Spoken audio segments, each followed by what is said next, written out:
किसी ने बड़े कमाल की बात कही है कि वक्त की सबसे खूबसूरत बात यह है कि अच्छा चल रहा हो या बुरा चल रहा हो, वक्त बड़ी जल्दी कट जाता है।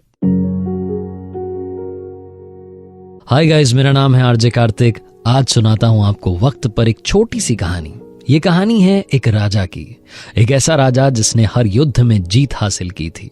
छोटे छोटे राज्यों को हरा करके अपने राज्य का विस्तार करता जा रहा था, अपने राज्य को बड़ा करता जा रहा था। ऐसा नहीं था कि अपने राज्य में डेवलपमेंट नहीं करवाता था, वहां भी विकास के काम करवाता था। राजा को प्रजा बड़ा पसंद करती थी। इसी बात से राजा को थोड़ा घमंड आ गया। उसको लगा कि अब तो मुझे कोई हरा नहीं सकता, अब तो मैं हर युद्ध में जीत हासिल करूंगा। एक दिन अपने कुछ सैनिकों के साथ में घूमने के लिए निकला हुआ था, तभी उसे एक बाबा जी दिखाई दिए। बाबा जी के पास गया, जाकर के बाबा जी को प्रणाम किया। बाबा जी ने कहा कि बेटा, हम तुमसे खुश हैं, तुम्हें कुछ देना चाहते हैं। राजा ने कहा हाँ जी बताइए, आप क्या देना चाहते हैं। तो बाबा जी ने उस राजा को एक ताबीज दिया और कहा कि इसे अपने गले में पहन लेना। इस ताबीज में एक मंत्र है। इस ताबीज को तब खोलना जब तुम सबसे ज्यादा मुश्किल में हो, जब तुम्हें लगे कि तुम्हारी आंखों के सामने अंधेरा है, अब तुम्हारी जिंदगी खत्म होने वाली है, तब तुम ये ताबीज खोलना। राजा ने कहा जो आज्ञा। मन ही मन राजा सोच रहा था कि बाबा जी कहां ताबीज के चक्कर में पड़े हैं। मैं ऐसा राजा बन चुका हूं जिसे कोई हरा नहीं सकता, जिससे सिर्फ और सिर्फ जीत हासिल होगी।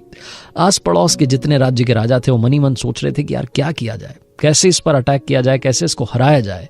सभी राजाओं ने मिलकर के प्लानिंग बनाई कि क्यों ना सब साथ मिलकर के युद्ध में आते हैं। सारे राजाओं की सेना जब सामने आई, जब विशाल सेना ने आक्रमण किया, तो ये राजा घबरा गया, हारने की कगार पर पहुंच गया।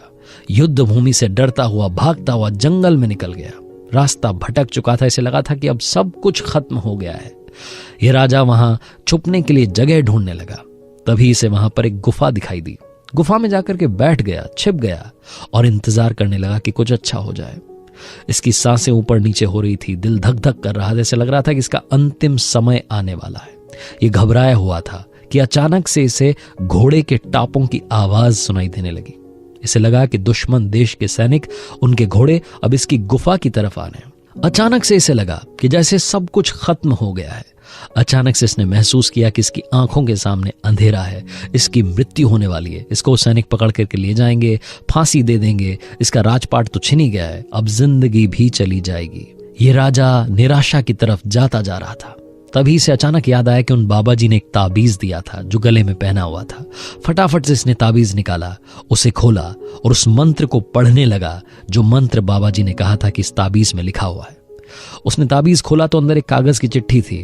उस कागज की चिट्ठी को खोला तो उस पर लिखा हुआ था, ये भी कट जाएगा। मंत्र था, ये भी कट जाएगा। राजा ने एक सुकून की सांस ली, राहत की सांस ली।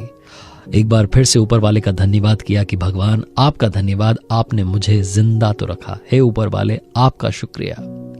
राजा ने एकदम से महसूस करना शुरू किया कि उसके अंदर पॉजिटिविटी आ गई है।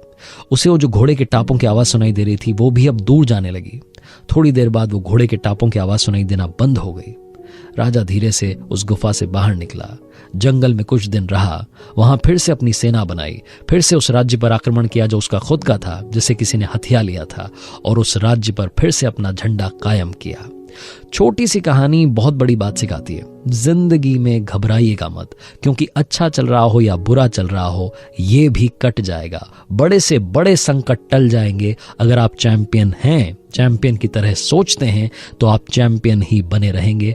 आप अपनी सोच को बस बुलंद रखिए, और चैंपियन बनने का सिर्फ एक रास्ता है, हार्ड वर्क और उसके साथ स्मार्ट वर्क। आरजे कार्तिक फिर से कहेगा, कर दिखाओ कुछ ऐसा कि दुनिया करना चाहे आपके जैसा।